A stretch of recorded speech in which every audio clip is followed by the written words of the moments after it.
देवी सरस्वती व्यासं ततो जयमुदीरये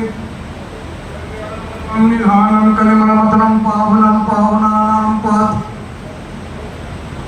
सपदि प्राप्त।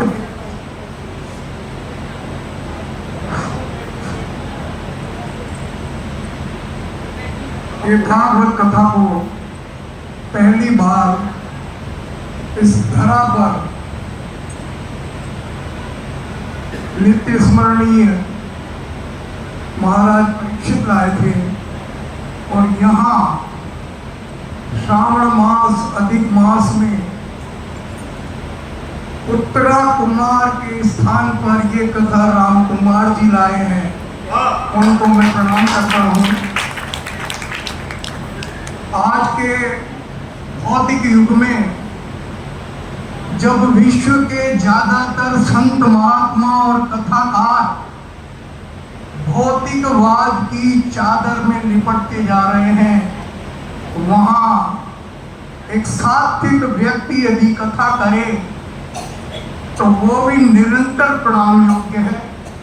ऐसे व्यास जी को, इनकी पूरी टीम को, हमारे लक्ष्मणदास जी महाराज को मैं प्रणाम करता हूं। देखो, गौतम समाज के परिवार की ओर से कथा हो रही है और महर्षि गौतम जिन्होंने सबसे पहले दर्शन लिखा न्याय सूत्र, उन्होंने लिखा गौतम स्मृति में कि ब्राह्मणों के लिए 3 कर्म अधिक है: प्रवचन, यज्ञ और प्रतिग्रह। यज्ञ, एक बात कही उन्होंने, यज्ञ ब्राह्मण के लिए वैसे तो सबको ही करना चाहिए, पर ब्राह्मण के लिए तो बहुत आवश्यक है। प्रवचन, प्रतिग्रह, यज्ञ। यज्ञ किन 5 चीजों से पूरा होता है? ये श्रीमद् भगवत गीता के 17वें अध्याय के 11, 12 और 13वें श्लोक में आप पढ़ना। ज्यादा लंबी व्याख्या करेंगे तो बहुत बड़ी हो जाएगी, लेकिन यज्ञ कितने प्रकार के होते हैं ये 4थे अध्याय के 28वें श्लोक में भगवान श्री कृष्ण ने कहा। ये तो जितने पुराण है ना, ये तो लिखे गए, लेकिन जो श्रीमद् भगवत गीता है ना, वो लिखी नहीं गई। वो भगवान की वाणी को एक साधना द्वारा सुनकर उसे लिपिबद्ध किया गया। तो उसमें तो कोई तेरा मेरा है ही, वो तो वही है जो भगवान श्री कृष्ण ने 5000 और कुछ साल पहले धर्म क्षेत्रे कुरुक्षेत्रे संवेतायुयुत्सव माम का पांडवाश्चैव किम कुरुतिर संजय, वही ना। तो 5 प्रकार के यज्ञ उन्होंने बताए। एक द्रव्य, पैसे वाले लोग रहते हैं तो धर्मशाला बना देते हैं, तीर्थ यात्राओं में कमरे बना देते हैं, औषधालय बनाते हैं, विद्यालय बना देते हैं निःशुल्क, ये द्रव्य यज्ञ।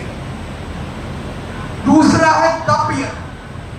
व्यक्ति तपस्या करता है, संकल्प ले लेता है, श्रावण में एक टाइम भोजन करूंगा, स्नान करूंगा, कई तरह के तपस्याएं लोग करते हैं।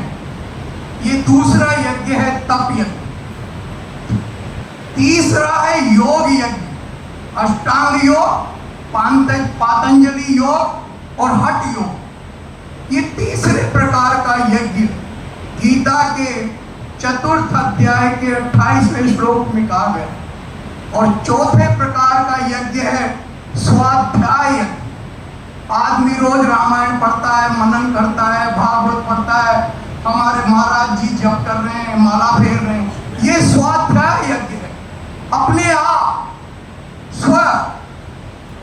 और 5वां यज्ञ जो बात में विषय की कह रहा हूं वो है, क्या है बताइए आप? ज्ञान यज्ञ। श्रीमद् भागवत कथा ज्ञान यज्ञ, जो ज्ञानी जन को बुला के उनकी पूजा करके, उनकी प्रतिष्ठा करके और फिर उनसे ज्ञान का उपदेश सुना जाए। जैसे परीक्षित ने सुखदेव जी से सुना, जैसे पार्वती ने शंकर भगवान से सुना, जैसे गरुड़ ने काकभुषुंड से सुना, जैसे भरद्वाज ने याज्ञवल्क्य से सुना, और भगवान शंकर ने कुंभज ऋषि से सुना। आज हमने देखा वो है ज्ञान यज्ञ। और ये सारे जितने यज्ञ हैं, भगवान ने कहा चौथे अध्याय के 24वें श्लोक में कि यदि ब्रह्मार्पण कर दिया जाए, ब्रह्मांड परम, ब्रह्म अग्नि, ब्रह्म तेज, ब्रह्म हवि, हवि भी ब्रह्म, अग्नि भी ब्रह्म, तेज भी ब्रह्म, यज्ञ करने वाला भी ब्रह्म, यज्ञ लेने वाला भी ब्रह्म, सब कुछ ब्रह्म को अर्पित, वो कहलाता है ब्रह्म यज्ञ। तो इसको ब्रह्म यज्ञ में हम कब कन्वर्ट कर सकते हैं या बदल सकते हैं?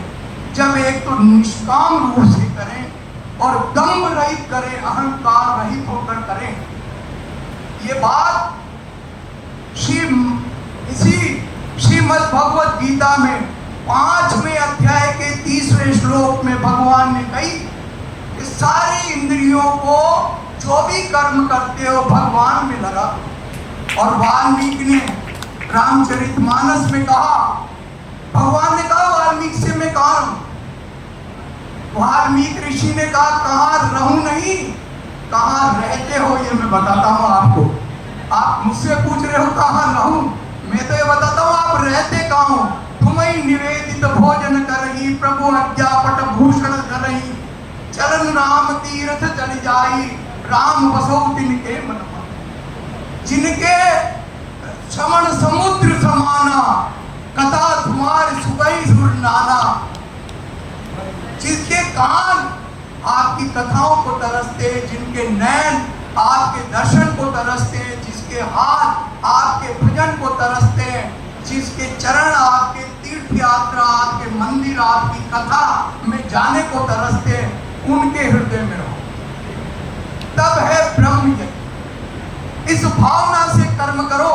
कर्म करना बुरा नहीं है। कौन व्यक्ति है जो सुबह उठते ही सबसे पहले अपने उस कमरे में जाता है जहाँ भगवान और दर्शन करता है? कोई बहुत अच्छी बात है, उन सबको मैं प्रणाम करता हूँ जो ऐसे हैं। वो लोग जो उठते ही सबसे पहले 10 मिनट बैठ के अपने पूरे इष्ट देव और सारे मंदिरों के मन में दर्शन करते हैं, फिर घूमने जाते हैं, मैं उनको प्रणाम करता हूँ।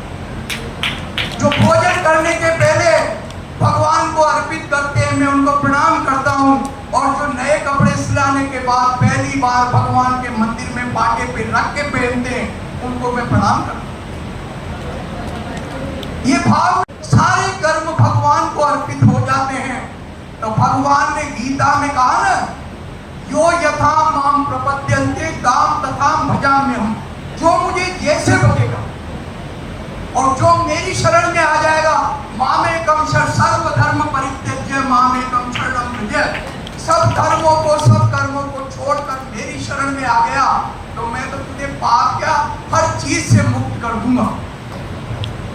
अभी बात चल रही थी इनकी पितामह भीष्म।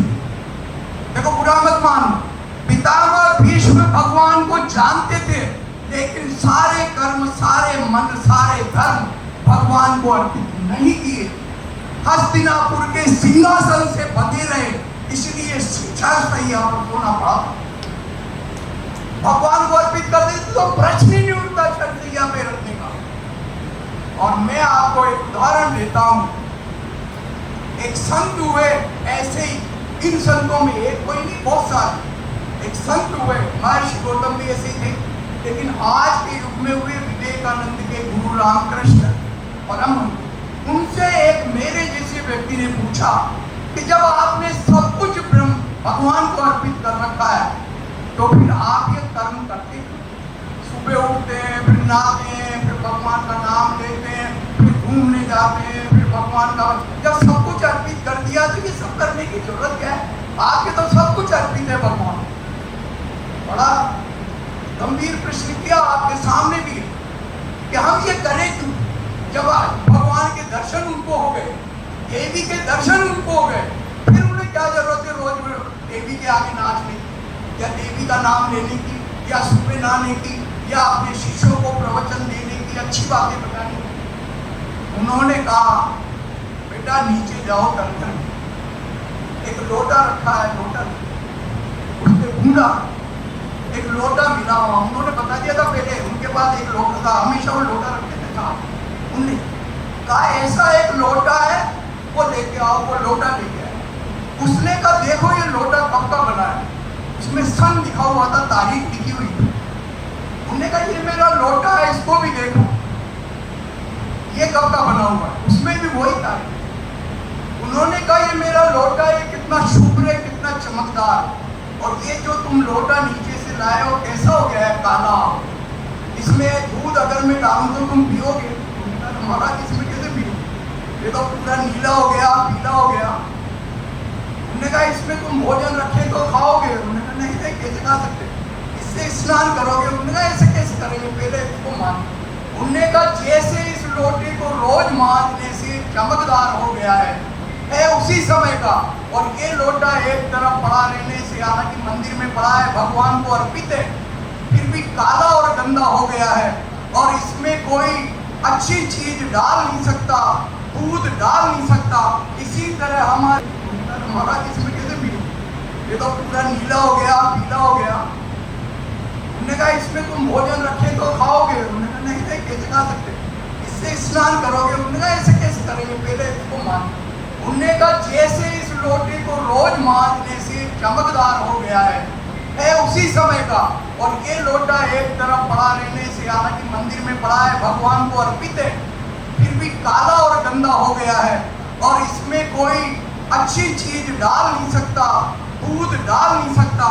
इसी तरह हमारे शरीर को भी यदि हम रोज स्नान करेंगे, प्राणायाम करेंगे, भगवान का नाम लेंगे, शुद्धता का आचरण करेंगे, भगवान को निमित्त करके भोजन करेंगे, तो ये चमकदार होगा, और जब चमकदार शरीर होगा तभी चमकदार मन होगा। अच्छे शरीर में ही अच्छा मन निवास करता है, और जब अच्छा मन होगा तभी प्रभु का आशीर्वाद और प्रभु का सानिध्य हमें मिलेगा। यदि हम इसको गंदा कर लेंगे तो ना आत्मा पवित्र रहेगी, न मन पवित्र रहेगा। जब तक इसमें जो भी रहेगा सब गंदा रहेगा, और गंदी कीड़े, गंदे मकोड़े हमारे पास आएंगे। इसलिए भगवान को अर्पित करने के बाद भी सब कर्म करने की जरूरत है, निष्काम रूप से बैठने की जरूरत नहीं है। ऐसे नहीं है कि अजगर करे न चाकरी, पंछी करे न काम, उसका गलत अर्थ मत लो, उसका भी भाव अलग है। हाँ, लेकिन लोग ऐसे अर्थ ले लेते हैं, अजगर करे न चाकरी, पंछी करे न काम, दास मधुका कह गए सबके दाता राम। हमारे किप्टा में 2 भाई रहते थे, उसको ऑटो ले लिया, मेरे को बताया उसने ऑटो ले लिया, तो उसने कहा कि यार अपन गरीब है, लोन से लिया है, इसका किस्त देनी पड़ती है, तो दिन में मैं चलाऊंगा, रात में तू चलाएंगे, किस्तें निकल जाएगी। तो उसने क्या कहा बड़े भाई कि अल्लाह दे खाने को तो कौन जाए कमाने को। मुसलमान थे, उसने कहा कि यार मेरा भाई तो कहता भाई साहब ज्यादा क्या नहीं है, कम क्या नहीं है। तो मेरा आपके चरणों में यही निवेदन है, आज से जो लोग यहाँ बैठे हैं, राम कुमार जी भाई साहब को समर्पित नहीं किया, यज्ञ कर रहे हैं, बहुत बड़ा 7 दिन का यज्ञ, आज भी 1 घंटे का यज्ञ करता है, 2 घंटे का करता है, आधा घंटे का। अपने धन को इसमें लगाना ये प्रभु का आशीर्वाद और कृपा ही है। तो आदमी अपने पैसे को पता नहीं कहाँ लगा देता है, एयर कंडीशन कार ले लूँ, एक एयर कंडीशन को ले लूँ, बच्चों के लिए कमरे बना दूँगी, वो सब पैसे से हो रहा है। तो आप सब भी ये संकल्प करें, भले ही पैसा खर्च न करें, लेकिन हर कर्म रोज भगवान को अर्पित करें, सुबह उठने से शाम तक, और रात्रि में सोते वक्त 5 मिनट भगवान से ये कहें कि अच्छा भी हूँ तो मैं हूँ तुम्हारा, और बुरा भी हूँ तो मैं हूँ तुम्हारा, जो भी मैंने किया सब तुम्हारे चरणों में अर्पित है। अब गलत किया है तो कल से ये बुद्धि देना गलत नहीं। बोल राजा रामचंद्र की, कृष्णचंद्र भगवान की। आपने बहुत ध्यान से मुझे सुना, गौर से सुना, जो कथा आज चली थी प्रासंगिक, उसके विषय में मैंने आपको बात की। आगे अगर फिर मैं आऊँगा और कोई प्रसंग चलेगा तो मैं अपनी बात कहूँगा। आपका बहुत बहुत धन्यवाद, व्यास जी का, सभी का। एक बार जय बोलते जो हमारे सामने विराजमान है, जो इस कथा गंगा को पृथ्वी पर लेके आए भगवान शंकर, बोल शंकर भगवान